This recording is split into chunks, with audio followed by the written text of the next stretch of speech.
বেটি কাম করলে কি হাত ঠসা পড়ে যায়? ফ্রি ফ্রি খাইতে মন চায়, আর সব মেরে নিয়ে এবার থেকে চলে যাও। আপনার জন্য তো একটা সুখবর আছে। আমরা চাই আপনি আবার নতুন করে আমাদের সাথে শুরু করেন, আমাদের সাথে কাজ শুরু করেন। খুবই আনন্দিত হব। বড় ভাইরা এখন তো কাজ করতে বল। হাত কি এমনি এমনি জুটবো? ভাত জুটবো বড় ভাই। আমি আমার চাকরিটা আবার ফিরে পাইছি। শুধু চাকরি ফিরে পাই নাই, আমার প্রমোশন হয়েছে। বউ এত খুশি সঙ্গে তুমি কও নাই কেন? আরে বোনটা আমার কাম করতে করতে হাত এক করে নষ্ট করে ফেলেছে, আর কোনো কাম করতে হবে না, আমরা দুজন আছি না। বাহ সব গিরগিটির বাচ্চা। এই না শুনছে আমার পোলার চাকরি ফিরে পাচ্ছে, প্রমোশন হয়েছে, আর রং বদলাই গেছে সাথে সাথে। থাক না মা, আগে নিজের ভাইয়ের কথা চিন্তা করো। তোমার বড় ভাই কত পরিশ্রম করছে, তার একটা স্বপ্ন, এটা একটু পূরণ করো।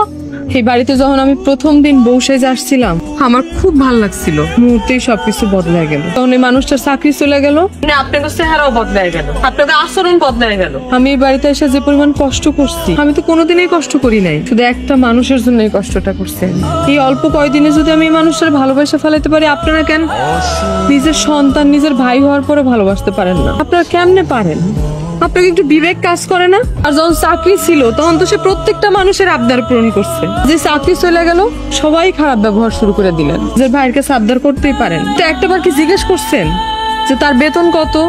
আপনাকে আবদার পূরণ করতে আসলে কয়দিন লাগবে? একটু মায়াও লাগে না? আমার যখন চাকরি ছিল আমি কিন্তু তোমাদের সবার জন্য সবকিছু করছি, কিন্তু যখন আমার চাকরিটা চলে গেল তখন তোমরা আমার সাথে এমন না করলেও বা আমি কি কোনো সময় খেতে যায় কাজ করছি? আবার ছোটবেলাও আপনি কোনো সময় আমার হাতে করে ধরে খেতে খামারে নিয়ে যাননি। আমার তো ওই কাজ করতে কষ্ট লাগবে, এটাই স্বাভাবিক।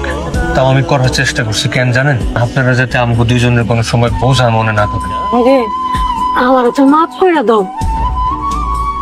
আমি তোমার বড় দিয়ে অনেক কষ্ট করেছি, তোমার সাথে অনেক খারাপ ব্যবহার করছি, তোমার ভাইরে তোমার সম্পর্কে কুপরামর্শ দিয়েছি। ভাইরে আমার মাফ করে দাও ভাই। মুন্না, তুমি আমার মাফ করে দাও।